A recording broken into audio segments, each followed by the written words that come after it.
Assalamu alaikum viewers, I am Afra Saab Khan and all of you are watching my YouTube channel Mr. Educate. Students, आज की इस particular video में आप सबके साथ information share करूंगा लेट प्रिपरेशन के रिलेटेड। स्टूडेंट्स की तरफ से काफ़ी ज़्यादा क्वेश्चंस आ रहे थे कि सर हमारे इंटर पार्ट 2 के एग्जाम्स अभी रिसेंटली कंडक्ट हुए हैं, हमारे पास इतना टाइम नहीं था कि हम लॉ एडमिशन टेस्ट की प्रिपरेशन भी करते। अब हमारे पास 8 to 10 डेज रह गए, 8 अगस्त को टेस्ट कंडक्ट होगा, हम 8 से 10 डेज में अपने लेट को किस तरीके से प्रिपेयर करें।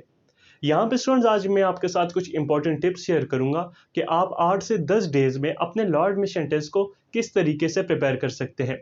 इसके अलावा एक ज़रूरी अनाउंसमेंट आप सबके साथ शेयर करता चलूँ कि हमारी लेट प्रिपरेशन क्लास स्टार्ट है। अगर आप इंटरेस्टेड है तो स्क्रीन पे दिए गए व्हाट्सएप नंबर के थ्रू आप कॉन्टैक्ट कर सकते हैं। तो बढ़ते हैं अपने टॉपिक की तरफ। स्टूडेंट्स, जैसे आप सबको मालूम है कि लॉ एडमिशन टेस्ट के जो टोटल मार्क्स है वो है 100। आउट ऑफ 125 मार्क्स है हमारे पास सब्जेक्टिव पोर्शन के और 75 मार्क्स है हमारे पास ऑब्जेक्टिव पोर्शन के। अब यहाँ पे आपने 8 से 10 डेज में अपने लॉ एडमिशन टेस्ट को किस तरीके से प्रिपेयर करना है। सबसे पहले आप अपने सिलेबस को देखिए कि आपका सिलेबस क्या है, आपका टीचर आपसे किन सब्जेक्ट्स के रिलेटेड क्वेश्चन करेगा। उसके बाद आप अपने लिए एक टाइम टेबल बनाएं जिसमें आप कुछ टाइम अपने सब्जेक्टिव पोर्शन के लिए दें और कुछ टाइम आप अपने ऑब्जेक्टिव पोर्शन के लिए दें। सबसे पहले बात करते हैं अपने सब्जेक्टिव पोर्शन के रिलेटेड, जिसके मार्क्स है हमारे पास 25। बट ये एक निहायत ही इंपॉर्टेंट पोर्शन है जो आपके स्कोर को बूस्ट करता है। अब वो किस तरह?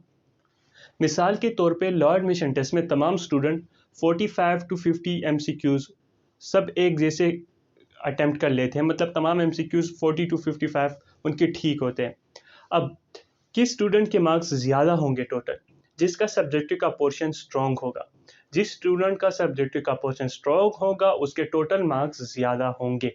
यानी ऑब्जेक्टिव पोर्शन में तमाम स्टूडेंट्स के MCQs जो होते हैं वो तकरीबन एक जैसे होते हैं, लेकिन जिसका सब्जेक्टिव का पोर्शन स्ट्रॉन्ग होगा उसके मार्क्स ज़्यादा होंगे।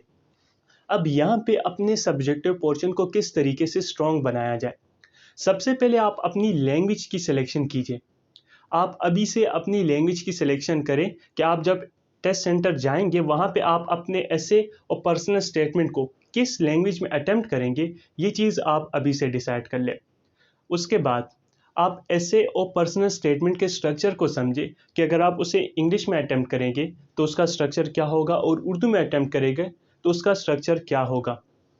इसके बाद आपके टीचर ने एडवर्टाइजमेंट में आपको नेचर बताया है आपके सब्जेक्टिव पोर्शन का कि 200 वर्ड्स तक आप अपना ऐसे लिखेंगे और मैक्सिमम 200 वर्ड्स तक आप अपना पर्सनल स्टेटमेंट लिखेंगे।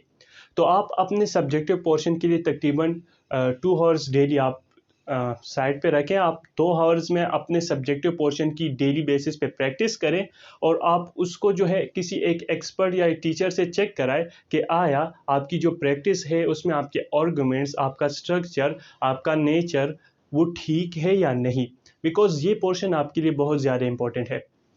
अब बात करते हैं ऑब्जेक्टिव पोर्शन के रिलेटेड, तो जिसके मार्क्स है हमारे पास 75। यहाँ पे आपने 8 से 10 डेज में इसको किस तरीके से प्रिपेयर करना है।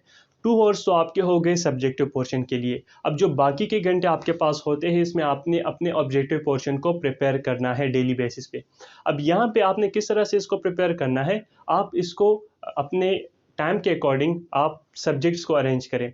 मिसाल के तौर पे जो हाई वेटेज सब्जेक्ट्स है जिस तरह जनरल नॉलेज और इंग्लिश जिसके टोटल मार्क्स हैं हमारे पास 40, आप इनको ज़्यादा टाइम दें। उसके बाद जिस तरह हमारे पास है पाकिस्तान स्टडीज़, इस्लामियात एंड उर्दू, इनके टोटल मार्क्स है 30, तो फिर ज़्यादा टाइम आप जनरल नॉलेज एंड इंग्लिश के बाद अपने इस्लामियात, उर्दू एंड पाकिस्तान स्टडीज़ को दें। और उसके बाद जो आपके पास टाइम बचता है आप मैथमेटिक्स को दें। मैथमेटिक्स के लिए आपने ज़्यादा कंफ्यूज नहीं होना क्योंकि वहाँ पे टीचर आपसे बेसिक मैथमेटिक्स के रिलेटेड क्वेश्चन करता है। आप जो है ज़्यादा टाइम मैथमेटिक्स पे ही वेस्ट कर लेते हैं। जो आपका 40 मार्क्स का पोर्शन होता है, जो हाई वेटेज सब्जेक्ट्स है जनरल नॉलेज और इंग्लिश, उस पर आपकी कमांड नहीं होती और आपका स्कोर इतना अच्छा नहीं होता लॉ एडमिशन टेस्ट में। सो आपने अगर अपने ऑब्जेक्टिव पोर्शन को प्रिपेयर करना है तो आपने उनको सब्जेक्ट्स के अकॉर्डिंग प्रिपेयर करना है कि किस सब्जेक्ट्स के स्कोर ज़्यादा है, किसकी वेटेज ज़्यादा है। जिस तरह जनरल नॉलेज एंड इंग्लिश आपने इसको ज़्यादा टाइम देना है क्योंकि इसके मार्क्स है हमारे पास 40। और उसके बाद आपने इस्लामियात, पाकिस्तान स्टडीज़ और उर्दू को देखना है। सो यहाँ पे मैंने आपको तरीका बताया कि आप किस तरह से अपने सब्जेक्टिव पोर्शन को प्रिपेयर कर सकते हैं और किस तरीके से अपने ऑब्जेक्टिव पोर्शन को प्रिपेयर कर सकते हैं। अगर आपके दोस्त हैं जिनको ये आइडिया भी नहीं है कि वो प्रिपरेशन किस तरीके से स्टार्ट करें, तो आप हमारी ये वीडियोज़ उनके साथ शेयर कर सकते हैं ताकि उनको भी आइडिया हो। मिलते हैं नेक्स्ट वीडियो में नेक्स्ट टॉपिक के साथ। तब तक के लिए अपना बहुत ज़्यादा ख्याल रखिएगा। अल्लाह हाफिज़।